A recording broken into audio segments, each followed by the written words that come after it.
तो भाई लोग आज हम रिव्यू करेंगे डीमन स्लेयर सीज़न 4। फिर आप लोग कहोगे एक महीने बाद रिव्यू कौन डालता है। वो इसलिए क्योंकि मैंने डीमन स्लेयर का सीज़न 1 भी नहीं देखा था, इसलिए ये वीडियो सिर्फ डीमन स्लेयर सीज़न 4 पे ही नहीं बल्कि पूरे डीमन स्लेयर का रिव्यू है।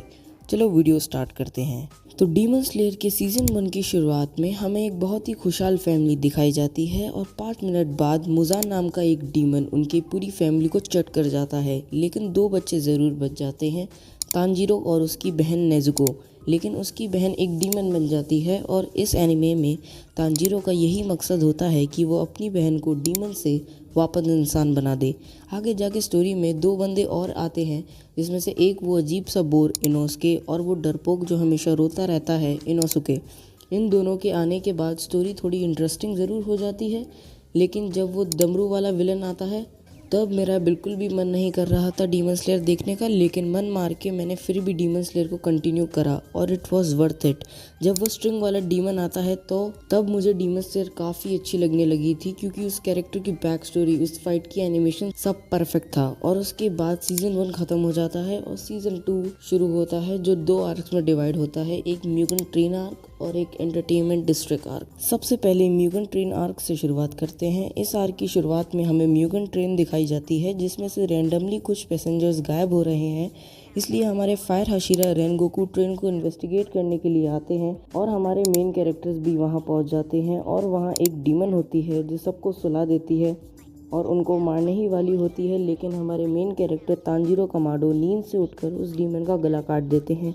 और उसके बाद हमारे मेन विलन आता है इस आर्क का, अकाज़ा, जो सबकी ऐसी की तैसी करके रख देता है। लेकिन हमारे फायर हाशिरा रेनगोकू अकाज़ा को काफ़ी अच्छी खासी टक्कर दे देते हैं, लेकिन इन दी एंड हमारे एनिमे यूनिवर्स को एक और डोनट देखने को मिलता है और अकाज़ा हमारे रेनगोकू सा को डोनट बना के सही सलामत वहाँ से निकल जाते हैं और वहीं हमारा म्यूगन ट्रेन आर्क ख़त्म हो जाता है। तो ये आर्क मुझे सीज़न 1 से काफ़ी ज़्यादा अच्छा लगा था और इस आर्क की एनिमेशन भी काफ़ी बवाल थी। और लास्ट फाइट के बाद जो इमोशनल सीन आता है उसको देखकर आंखों से आंसू ज़रूर आ जाते हैं। और इसके बाद आता है एंटरटेनमेंट डिस्ट्रिक्ट आर्क। ये आर्क मुझे अभी तक का सबसे बढ़िया आर्क लगा, क्योंकि इस आर्क में हमारे लॉर्ड टेनगेन जो एक हाशिरा हैं अपनी 2 बीवियों को ढूंढने जाते हैं, जो एंटरटेनमेंट डिस्ट्रिक्ट में अचानक से गायब हो गई हैं।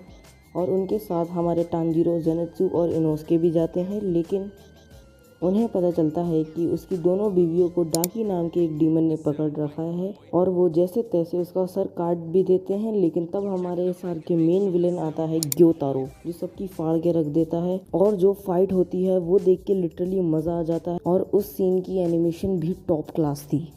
लेकिन इस आर्क में हमें कोई भी डोनट देखने को नहीं मिला। वो सही सलामत ग्योतारो और उसकी बहन डाकी को हरा देते हैं और यहीं ये आर्क ख़त्म हो जाता है। और भाई इस आर्क की एनिमेशन प्लस फाइट देखकर लिटरली गूज़बम्स आ जाते हैं और विलन की सैड बैक स्टोरी तो ऑफ कोर्स मैंडेटरी है।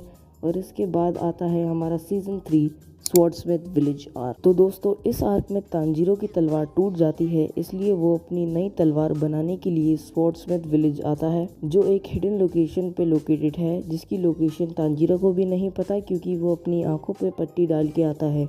लेकिन 2 डीमन उसका पीछा करके स्वॉर्ड्समिथ विलेज की लोकेशन पता कर लेते हैं और वहां अटैक कर देते हैं, जो कि दोनों के दोनों अपर 5 होते हैं। लेकिन वहां पे 2 हाशिरा भी होते हैं, एक म्यूचरो मिस्ट हाशिरा और एक मित्सुरी लव हाशिरा। दोनों में बहुत ही खतरनाक लड़ाई होती है और लड़ाई होते होते सुबह हो जाती है और नेजुको बाहर ही रह जाती है। और तब हमें पता चलता है कि नेजुको ऐसी पहली डीमन है जिसने सनलाइट को कॉन्कर किया था, मतलब नेजुको बाकी डीमन जैसे जलती नहीं है। और ऐसे एक हैप्पी एंडिंग की तरह ये आर्क ख़त्म हो जाता है। और फाइनली इसके बाद आता है season 4 Hashira training arc. Season 4 पे जाने से पहले हम सीज़न 3 के बारे में कुछ और बात करते हैं। जैसे इस आर्क में एक अपर डीमन नहीं बल्कि 2 अपर 5 डीमन से फाइट होती है, जो काफ़ी औसम लगता है और उनकी फ़ाइट तो ऑफकोर्स काफ़ी औसम होती है। अब बात करते हैं सीज़न 4 के बारे में, हाशिरा ट्रेनिंग आर्क। तो जब ये आर्क शुरू हुआ था मैं इससे काफ़ी डिसअपॉइंटेड हो गया था, क्योंकि कुछ हो ही नहीं रहा था। जैसे नाम में ही है हाशिरा ट्रेनिंग आर्क, इसमें बस डीमन स्लेयर को हाशिरा ट्रेनिंग दे रहे थे और बस। और मैं सोच रहा था कि क्यों इस पे पूरा का पूरा आर्क बना दिया, ये तो बस 2-3 एपिसोड में ही हो जाता। इसलिए मैं इस आर्क से काफ़ी डिसअपॉइंटेड था अंटिल जब लास्ट एपिसोड आया। भाई साहब डीमन स्लेयर का अभी तक का बेस्ट एपिसोड, जिसमें क्या क्या नहीं हुआ। वो मुजान की 3-4 मिनट की एंट्री, कगाया को खुद से सेक्रीफाइस हो जाना और वो ब्लास्ट और उसकी एनिमेशन बिल्कुल माशाल्लाह सारे के सारे हाशिरा मुजान के ऊपर चढ़ रहे हैं और घमासान लड़ाई हो रही है और एकदम से आवाज़ आती है और सब इन्फिनिटी कैसल में पहुंच जाते हैं और वहीं ये आर्क ख़त्म हो जाता है। ये आर्क मुझे वैसे तो बिल्कुल अच्छा नहीं लगा था, लेकिन लास्ट एपिसोड ने सब वसूल कर दिया। और जो इसकी आगे की स्टोरी थी वो एक ट्रिलॉजी में आएगी, मतलब 3 मूवीज़ में डिवाइडेड होगी। तो ओवरऑल डीमन स्लेयर मुझे काफ़ी अच्छी लगी थी और शुरू के 3 सीज़न काफ़ी अच्छे लगे थे मुझे, लेकिन 4th सीज़न थोड़ा स्लो ज़रूर था, लेकिन लास्ट में वो भी मज़े दिला देता है। बाय।